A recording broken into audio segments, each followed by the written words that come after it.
Lamada. He will be starting soon. Oh, story time with Mr. Lamada, where all your dreams come true. Oh, he brings to life your favorite stories with a great big smile. You won't leave lonely. Won't you start all the reading? I just can't wait to be hearing story time with Mr. Lamada. He will be starting soon. Oh, story time with Mr. Lamada, where all your dreams come true. Oh, he brings to life your favorite stories with a great big smile. You won't leave lonely. Won't you start all the reading? I just can't wait to be hearing.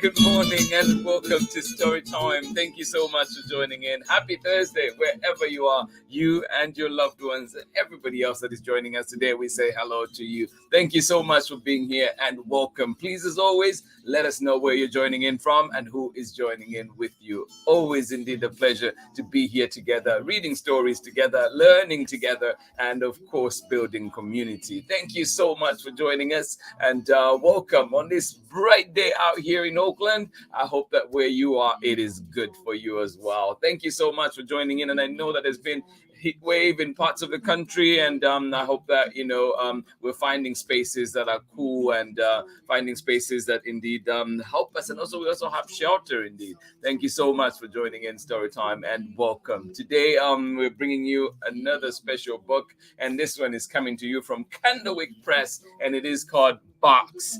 Henry Brown mails himself to freedom. And this one is coming to you from CAROLE, Boston, Weatherford, and illustrations by Michele Wood. A big thank you indeed to Candlewick Press for allowing us to share this one right here on Storytime. So please get comfortable, get cozy, and get ready for this lovely story that we have together. An inspiring story indeed, but also it is one that narrates the harrowing life and conditions that Black people have had to go through through slavery and many things that have happened since. Thank you so much for joining in as we'll be learning from each other, teaching each other, and indeed just reminding us of some of our history, awful history that we hope should not be repeated and cannot be repeated. Thank you so much for joining in and welcome. We'll be reading that one today, and of course then we would love to know where you are. So please let us know that you are here. And indeed, please let us know your thoughts on all the books that we read here on Storytime. And indeed, if you have recommendations, please send them our way so that we can bring them to Storytime and share them here, and so others can learn as well. Thank you so much for joining in Storytime, and good to see you all already with us. Good morning to you. How are you doing? Amanda West, thank you so much for joining in today. Glad that you're here indeed. And of course, Sarah and Nathan, we appreciate you as well. Thank you for being here. And I hope that you're well. Yes, it's still in St. Louis. Thank you so much for joining in, and say no complaining from you, though. We're lucky to be able to stay cool, hoping others are too. Very important indeed. Good morning to you, and happy Thursday indeed, Sarah and Nathan out in hot and humid St. Louis. Thank you so much for sharing that. And indeed, yes, being thankful for all those little things, with small things, and also having the bigger picture in mind. Thank you so much for joining us today, and I hope that you're still having so much fun out there at camp. Thank you for being here. And Amanda West, we appreciate you. Thank you for all you do for the little ones. Thank you so much for being here. If you're joining us for the recording, thank you for being here. As you know, Storytime comes to you live at 7 a.m. Pacific time, but we're also here at 11 a.m. Pacific time for the recording. And of course, we're here anytime, 24/7, and our archives at storytimewithmrlamada.com, on our Facebook, as well as YouTube right here. Thank you so much for joining in, and appreciate you. So find us in all those platforms and get to enjoy beautiful stories. And if you have these books at home, I encourage you to get a copy and read along as we go. Thank you so much for joining us today. Good morning to you, Amanda Waltman. How are you doing today? And a very awake baby Bia. How are you doing, sweetheart? Good to see you here today. And good to see that you're feeling fitter and better. Thank you so much for joining in Story Time. And a very tired Amanda. Well, thank you, Amanda. We know all you do. Thank you so much for being here, trying to get sunny Seattle. Good luck. Good luck. Hopefully today is the day that the sun shines bright out there in Seattle. Thank you so much for being here. And it is pretty late on in the year. We should have been sunshine all day today. Big hugs to everyone. You say, well, big hugs right back at you. Thank you so much for joining us on Story Time, and glad that you are here. We are reading a wonderful book indeed. One that just really paints a picture of how hard and just people had it, especially living through, like enslaved people, and just yeah, you will see as we read the book. There are even parts that I might skip over just because of it's just so it's such heavy a topic, but I think it is one that we needed to share today, and one that we needed to talk about, and and just see where we're coming from, and hopefully that shapes a better way forward, and we think critically about these things, and how certain communities, certain populations, Black people and people of color indeed have been pushed aside, and have been really dragged through the mud, for lack of a better term there. So let's read this one, and together we continue to learn, and that's what it is. Those uncomfortable conversations at times, they are needed so that we can move forward. Thank you so much for joining in Story Time today. Betty Graydon, how are you doing out in Florida? Good to see you with us on the live. Thank you so much for joining in. I'm glad that you're here with us. Please get ready for our story for today. We'll be back on the other side. And now a short message from Zeta Elliott. Thank you so much for joining in Story Time. Hi, my name is Zeta Elliott, and I am the author of 40 books for kids, including Dragons in a Bag and A Place Inside of Me. You're watching Storytime with Mr. Lamada. Welcome back indeed, and a big thank you to Zeta Elliott for that lovely message. And as you said, you heard over 40 books for children, and congratulations to you, Zeta, too, and just congratulations to the children, the people of Richmond. There was a school district that voted just yesterday, I think. It was a close vote, though, 4-3, on keeping Zeta Elliott's book, A Place Inside of Me, on the shelves, on the school shelves. And so that is a big victory indeed for many right reasons, and for these topics need to be discussed. Books, different voices need to be heard. And so some people were really working hard to get books like Zeta Elliott's out of the schools, out of our children's hands.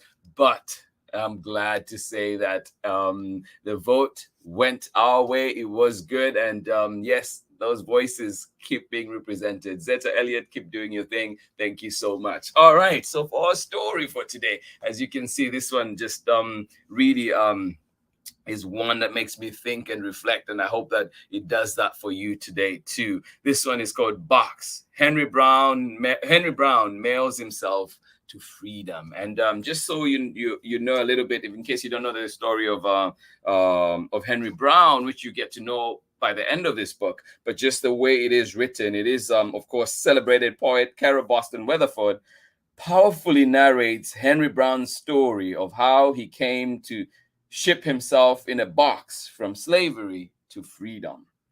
Told in stanzas of 6 lines each line represented one side of a box, and augmented with historical records and excerpts from Henry Brown's own writing. Box is a moving story about the cost and fragility of freedom. Box is a moving story about the cost and fragility of freedom. So let us read on together. Here we go. A little something there, geometry. How many sides does a box have? How many sides to a box? 6. All right. This one is called Box. Henry Brown mails himself to freedom. It is written by CAROLE Boston Weatherford and illustrations by Michele Wood. And we're reading this one with permission of the publishers, Candlewick Press.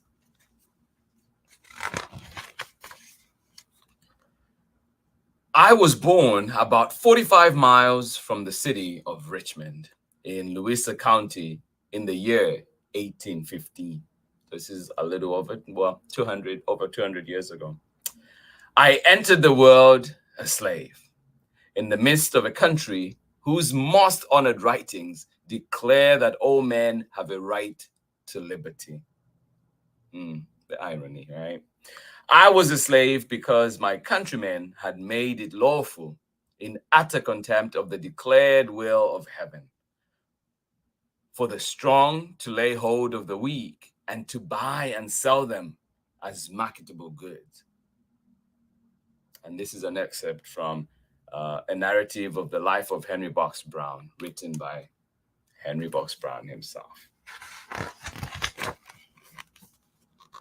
Wind.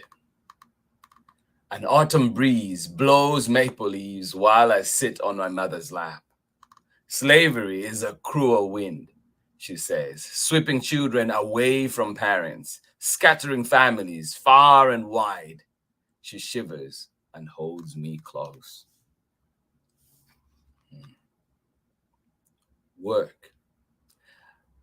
Like my 7 sisters and brothers, I am put to work as a child. First serving my master and mistress, then learning plantation chores in the hot sun. Every few months, I trudge 20 miles with my brother carrying grain to the mill. Imagine that.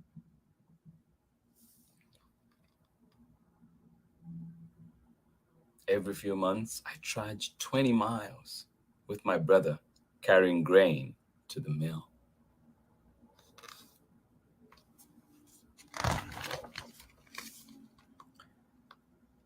Brutality.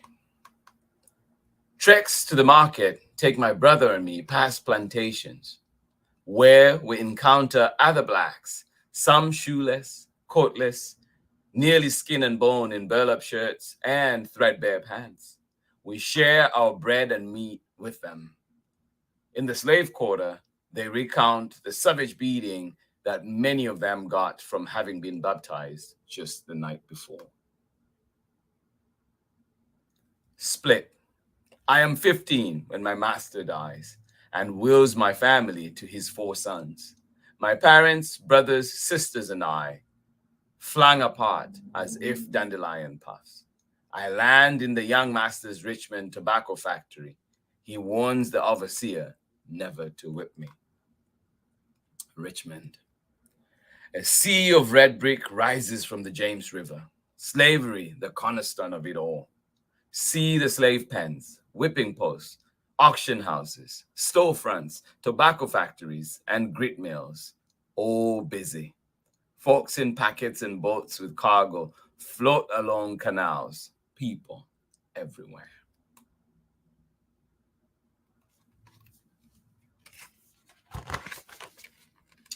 And this one, I will, this is one of those parts that just really drives home a certain point, but I'll leave that conversation. I know that not everybody that's watching sometimes has an adult with them, but I'll leave this part out so that if you can get this book at home box and read it with your children, read it with your adults and talk about it. I encourage that conversation, but this is a part that talks about enslaved preacher Nat Turner and the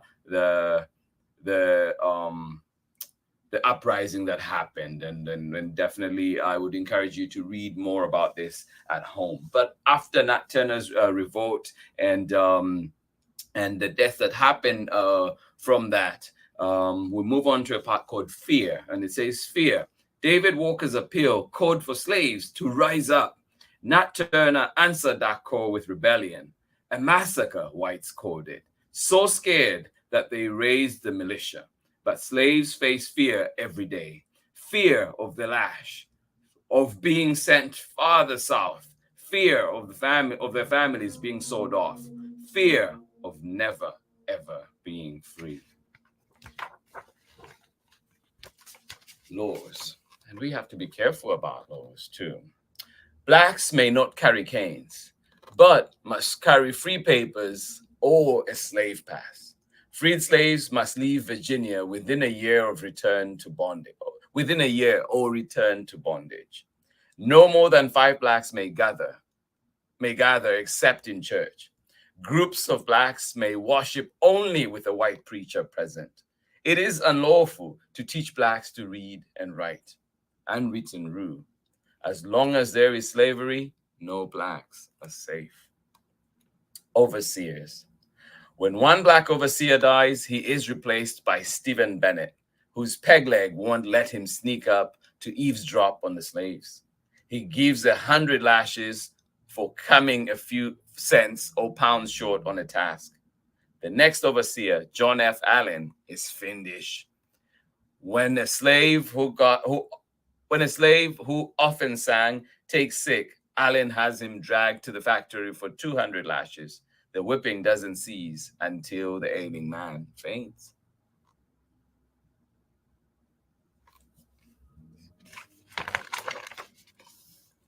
Crop. In March, sow tobacco seeds in plant beds. Fertilize with fish meal. Late spring. Transplant to the field. Plow row by row. When the plants bloom, break off the tops. Pull suckers from the foliage so leaves will grow. Late summer, split stalks 3/4 of the way down. Cat plants above the ground. Curing. One night in 1839, Stephen, an enslaved blacksmith on the Slade plantation in Coswell County, North Carolina, fell asleep. In the log barn, he let the wood fires beneath the tobacco die. He used charcoal to relight the fires. The tobacco leaves turned golden. Thus, bright-leafed and flue curing were born. Stephen's master profited from the tobacco and discovery. Processing.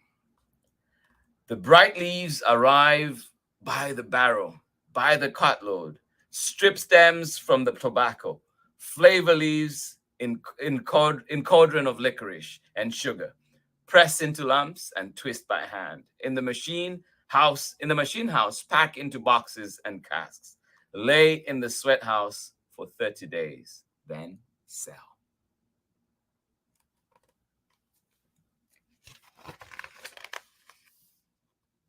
Nancy. At work, days drag on like a long winter till I meet Nancy, an enslaved washerwoman whose laughter is the sweetest music I know. To marry her, I need permission from her master. He grants it. He promises never to sell her. Splits us up, never to sell her or split us up. Me and my Nancy jump the broom. Family. Barely a year later, Nancy's master goes back on his word. She and my children change hands like seasons, each master worse than the last. The last one, Mr. Cottrell, agrees to keep my family if I feed them, house them, and pay him. Small price, I figure. At First African Baptist Church, I joined the choir. Thank God for keeping my family and faith intact.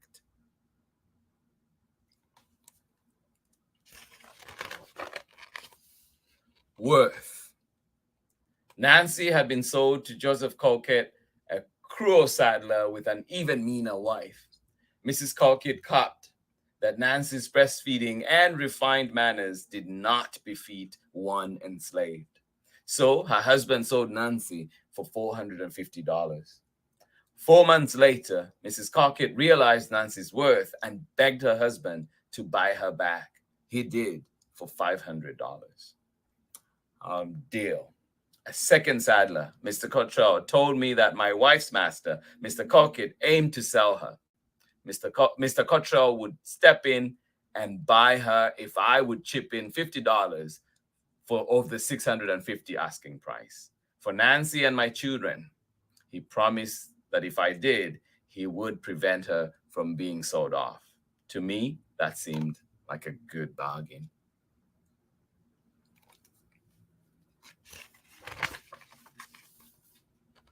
Anchored. The good Lord anchored me and Nancy in the Word and has given us 3 children. And then, blessed news, another babe on the way in a matter of months. Our family tree, my treasure, bears precious fruit. Our harvest, though bountiful, yields a bitter truth. We have less power to stay than the weeds with shallow roots. Our harvest, though bountiful, yields a bitter truth. We have less power to stay than weeds with shallow roots.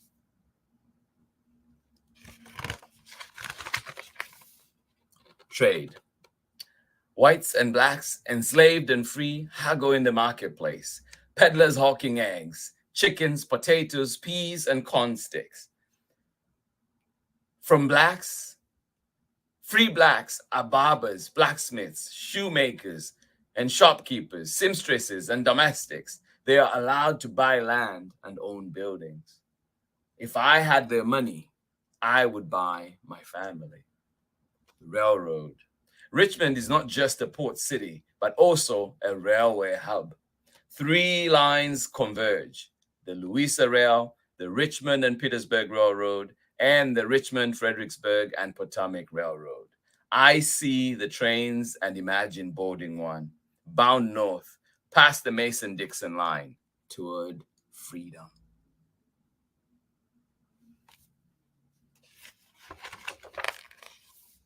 More. Nancy's master orders her to wash his clothes and me to stuff his pockets with silver. I tell him none is due and I have none to spare. You will pay, he threatens, slamming a door. As Nancy sobs, I hug her tight. Our children flock around us, bracing against farewell. Snatched. That very day, Nancy's master snatches my family and pens them up for sale. Robbed of all that matters, I beg my master's help, but he gives me not 1 cent of my hard-earned wages that he's pocketed. He says, I dare not to meddle. Hell, this is a reason that the slave jail at Shopper Bottom is known as the Devil's Half Acre. Upstairs, the tavern and boarding houses run by the bully toddler Robert Lumpkin, who lives there with his slave wife Mary. Downstairs, a holding pen and a whipping room for breaking slaves. I cannot bear the thought of my family locked inside.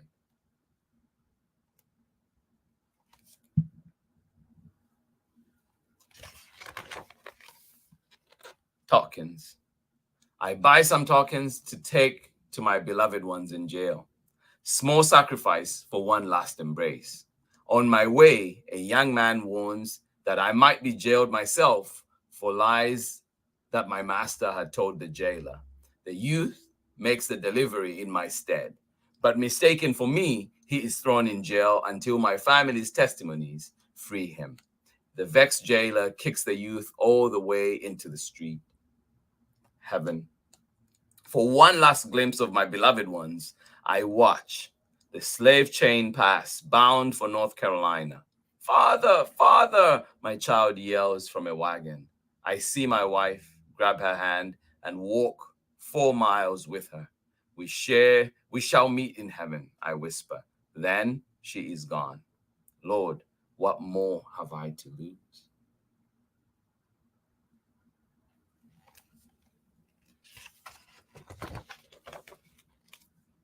Friends. When I needed a free man to enter a contract for me so that I could rent a house for my family, James Cesar Anthony Smith signed his name. When I needed money to pay Mr. Cottrell's debt and collect my household goods before auction, Dr. Smith had the remedy, $17. Church, leaning on God. I sing at church with my friend, Dr. Smith. After several hymns, he kneels and sobs. The sin of human bondage suddenly clear to him. He vows never to worship at another church that twists the Bible to uphold slavery. I too need to take a strong stance.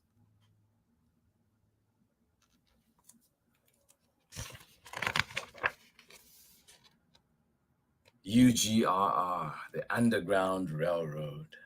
I have heard whispers of a way that is neither underground nor a railroad, yet it goes by that name, though only in hushed tones. Secret routes, safe houses, songs of stealing away.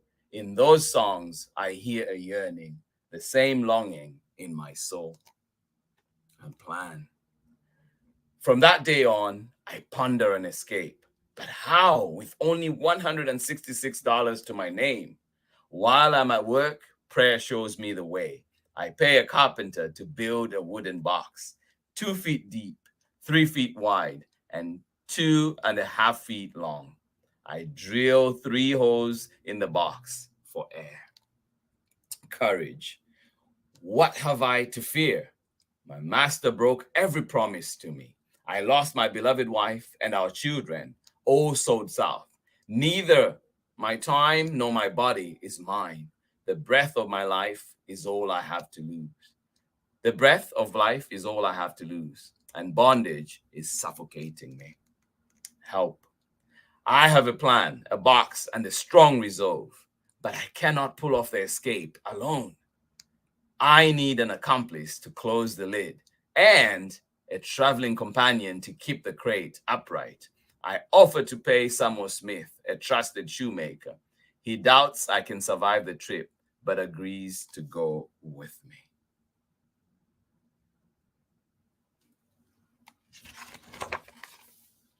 Letter. Dear Mr. McKim, we applaud your righteous abolitionist work. We humbly request your help in a daring mission to deliver a slave to freedom as freight. We would be grateful if you agree to receive the box. Respectfully, Mr. Samuel Smith. Excuse. If I miss work without permission, that will spark suspicion. I need a few days off with permission to fool my master.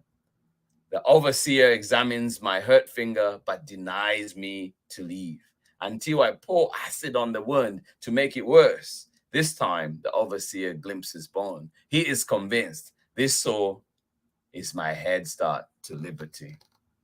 Manifest. Inside one box to flee another.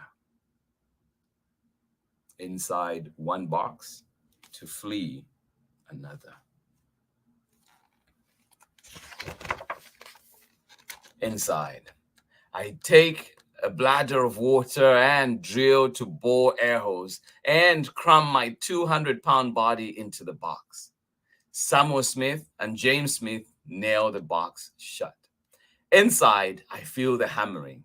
They mark the box, Philadelphia, this side up, and hope I can pass as dry goods. Baggage.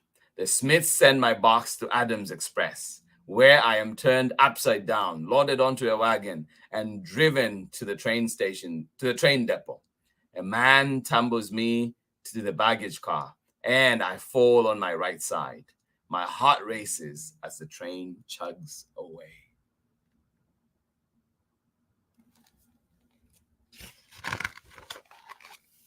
Sweat. At Potomac Creek, my box is moved to a steamer and again placed upside down. My eyes bulge, my veins swell until I break a sweat. Then two travelers knock my box over to sit on it. I wonder what's inside, one man says. The mail, the other one says. Ouch. In Washington, I am carted right side up from the steamboat to the train depot. This box must be full of lead, a man says, shoving me from the wagon. I land upside down and my neck cracks. I black out from the pain.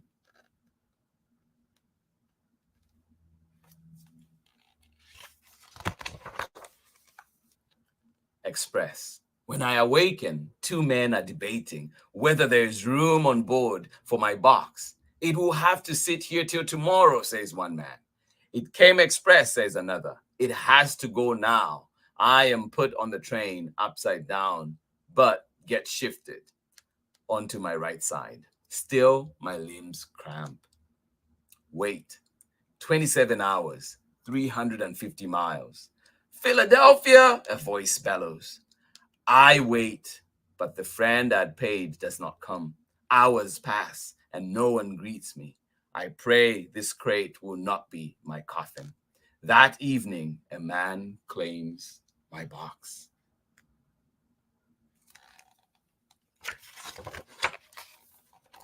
Free. After a short wagon ride, I am lugged inside. Folks gather around. I keep quiet. What did the telegraph say? A man asks. Someone raps on the lid. Is all right within? All right, I reply. They pry open the lid, and I step out a free man. I burst into song. And this is a letter that was found that is also in here. It says, Dear Gay, it was to the anti-slavery office in Philadelphia on March 26, 1849. Here is a man who has been the hero of one of the most extraordinary achievements I ever heard of. He came to me on Saturday morning last in a box, tightly hooped, marked this side up by Overland Express from the city of Richmond. Did you ever hear of anything in your life to beat that? It was a regular old store box, grooved at the joints and braced at the ends, leaving but the very slightest crevice to admit the air. Nothing saved him from suffocation but the free use of water and the constant fanning of himself with his hat. The this side up on the box was not regarded, and he was twice put with his head down towards resting with his back against the end of the box, his feet braced against the other. The second time was on board the steamboat. This nearly killed him.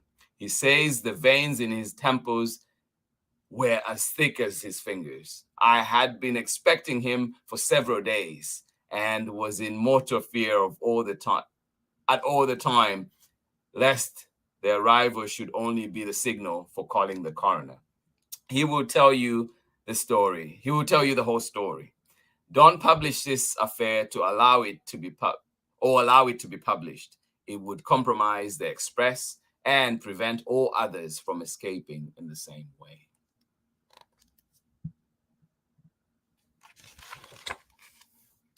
Box. At the New England Anti-Slavery Convention, I sing the hymn. That was on my lips when I first breathed liberty. Touring anti-slavery gatherings, I tell my story and hope my song lyrics and new book.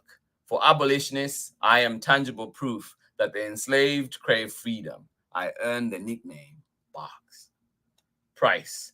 Even if I could find my family, I would need $1,000 or more to buy a woman and 4 children out of slavery. Saving that much could take the rest of my days. If I could elude bounty hunters that long, my family would have to flee to Canada to risk capture. A dark shadow of helplessness looms over me. Sleepless. Is my beloved, my Nancy, still with our children? Or have they been sold again? Sold apart, perhaps? Whom can I ask to write letters, make inquiries? If I could raise enough money to buy my family's freedom, whom could I trust with the transaction? If I ever see them again, how will I press on? If I never see them again, how will I ever press on?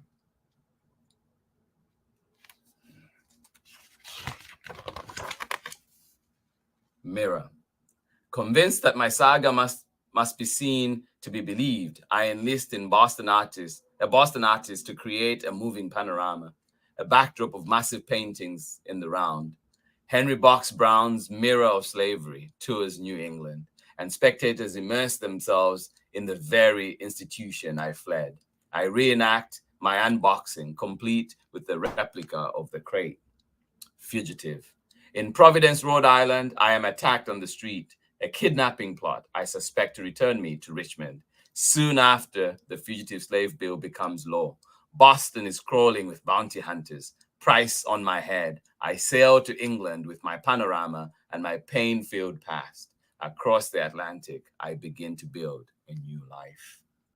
England. My panorama tours Liverpool, Manchester, Lancashire, and Yorkshire. Then money squabbles lead my partner, James Smith, to write abolitionists complaining that I have not tried to buy back my family.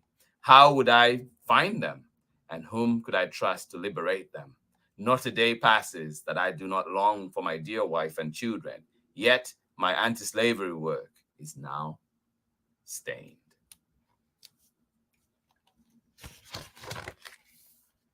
News. In England, news reaches me of Anthony Burns, an enslaved preacher who fled Richmond for Boston at age 18. In 1854, he is captured and tried under the Fugitive Slave Act. A riot leaves a U.S. Marshal dead. Back down south, Burns is jailed at the Devil's Half-Acre and obtains a Bible from Lambkin's slave wife. Abolitionists buy his freedom. Showman. Just as my escape transformed me into a free man, I reinvent myself on stage. For my one-man show, I cast a new character, a well-dressed African prince. Later, I spice up the act with hypnotism. Audiences laugh at the volunteers under my spell. I crown myself king of the mesmerizers, magician. My new life brings a second chance for happiness. I remarry and we have a daughter. I take them home. In the United States, I call myself Professor H. Box Brown. I perform magic tricks, but still portray the African prince and climb from a box that delivered me to freedom. After all, my escape was my finest illusion.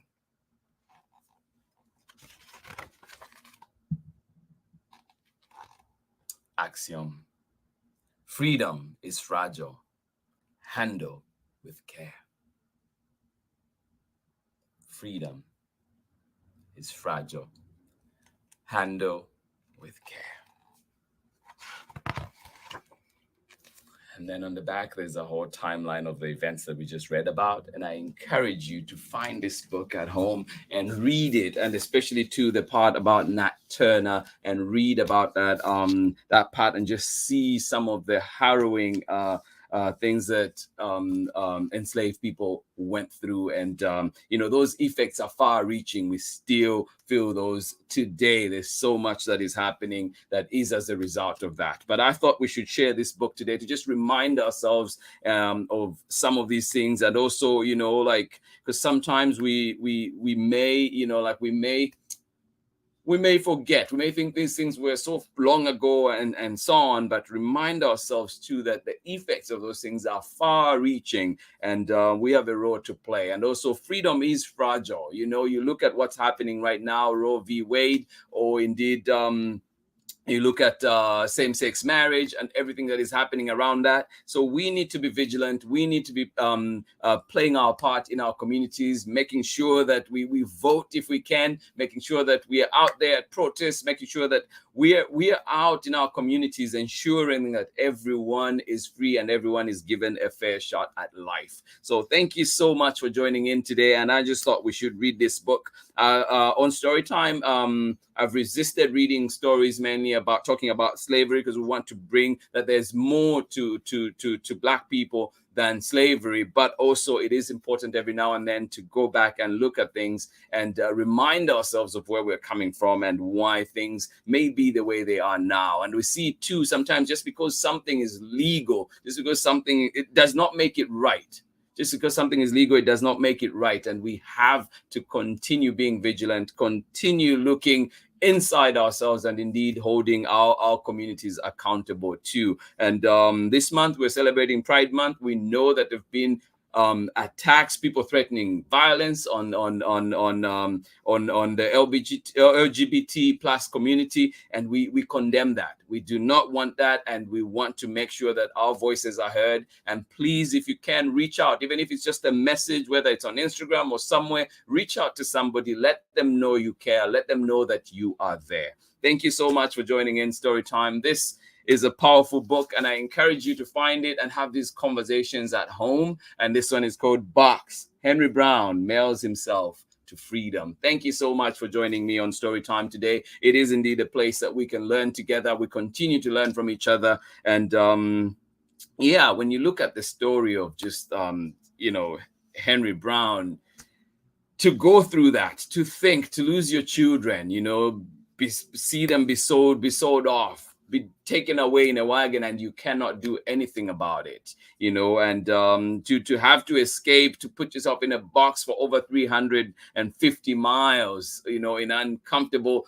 situations that almost kill him, and it's a lot. And I know that, we laugh a lot here at Storytime, but also sometimes I think it is important to remind ourselves of these harrowing conditions that, our ancestors have been through, and our fellow Americans, human beings, people with human rights, all expected to have those human rights. So what are we doing? And indeed, how do we hold our leaders accountable for in our communities? Thank you so much for joining me on Storytime today. As you can tell, this one is definitely a topic that today has had me reflecting from the time I was looking at this book. It's been a while that I've had this book, and I've been thinking of it, when would be the right time to bring it and share it here with you all. And it felt right this time. It felt right to bring it, and also just to share this. And if anything that we leave with today, I just want us to leave with the axiom from the book itself, just statement of fact: freedom is fragile. Handle with care. Thank you so much for joining in Storytime today. Please do join me tomorrow again for another story. And this time we'll be bringing from Deborah Underwood and Meg Hunt. And this one is Interstellar Cinderella, to finish off, a round of our week here on Storytime. Thank you so much for being here with me. Absolutely appreciate each and every one of you for being here. You make Storytime what it is. You make this community what it is. And I just want to absolutely appreciate each and every one of you. Let us have these conversations at home. Let's find ways of talking to our little ones about it. They are the future. They are the ones that will be, the custodians of this earth, of this country, of of the human rights and everything else important. So let us remember that we need to guide them and teach them, and indeed learn from them as well, because they are the best teachers for sure. I am in the classroom many times with little ones. I do not see the hate. I do not feel the hate. But what happens when we go out to our communities and you start to see that? So it shows that somewhere something happens. But when those kids are there, they're just innocent, and we teach them these things. We teach them to love. We teach them to hate. So how can we be proactive? What can we do? Thank you so much for joining me on Storytime. And thank you so much indeed, Amanda West. You say, what an incredible book. Children's literature is so important for sharing and shaping. Yes, thank you for the author and the librarians, our boards of education who know it is important to share the important and hard stories. And thank you so much. Absolutely appreciate it. It is one that I definitely wanted to share today. And a big thank you to Candlewick Press, as you mentioned there too, for allowing us to share it here on Storytime. They've played such an important role in sharing these books and stories and authors. Well, thank you so much, Amanda. And I want to just thank the parents too, you adults out there who make sure that our little ones come in even for these hard stories and stay with us to continue learning and to continue, shaping each other. Thank you so much. Much appreciated. Thank you, Amanda, as well. Amanda Waltman, you say, inside one box to flee another. Right. Very, very powerful words there indeed. And wow, books like this need to be in schools. It's ridiculous to me that slavery was glossed over so heavily in my education. Absolutely. Thank you so much. And yeah, these conversations need to happen. And thank you. Let us definitely remember there are ways we can look up these books, find these books from our libraries, and begin that education with our children. And indeed, also, the education boards that Amanda West mentions there too, like, let us hold them accountable. And indeed, the thank you to the ones that voted and allowed for books like Zeta Elliott's, for books like this to be in our schools, for our kids to learn and to learn the actual truth, and that's the only way that healing will begin to happen. And that's one of the things I think that America has done wrong, is the denial of these things happening, or just the seeming like we won't even talk about it. As though if we ignore it, then it will just go away. No, we need to talk about it. We need to heal. And thank you so much, everybody, for joining in. I am glad that we were here together today to share in this amazing book, powerful book. Thank you indeed for being here. I hope that you have a lovely rest of your day. Indeed, a day that is helps you. So we reflect and move forward and see how we can participate in our communities more proactively. Thank you so much for being here on Storytime. Please have yourselves a wonderful rest of the day. I know a heavy topic to start from, but indeed one that is very important and much needed. Much love from me, and I will see you again tomorrow for more Storytime. Much love from me. Bye-bye, everybody. I'll see you again in the morning. Starting soon.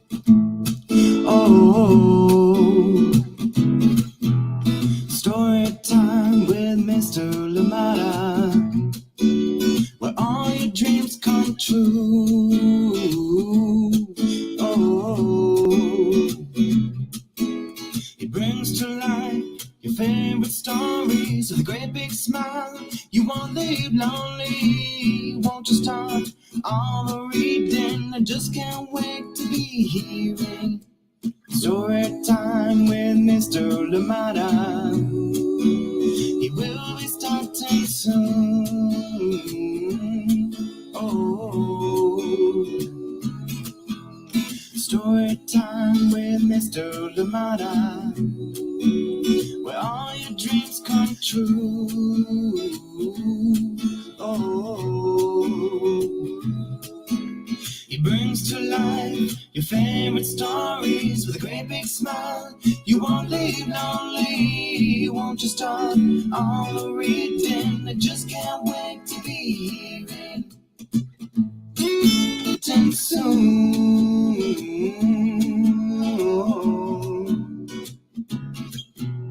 Story time with Mr. Lamada, where all your dreams come true. Oh, he brings to life your favorite stories with a great big smile. You won't live lonely, won't you start all the reading? We just can't wait to be hearing. Brings to life your favorite stories with a great big smile. You won't live lonely, won't you start all the reading? We just can't wait to be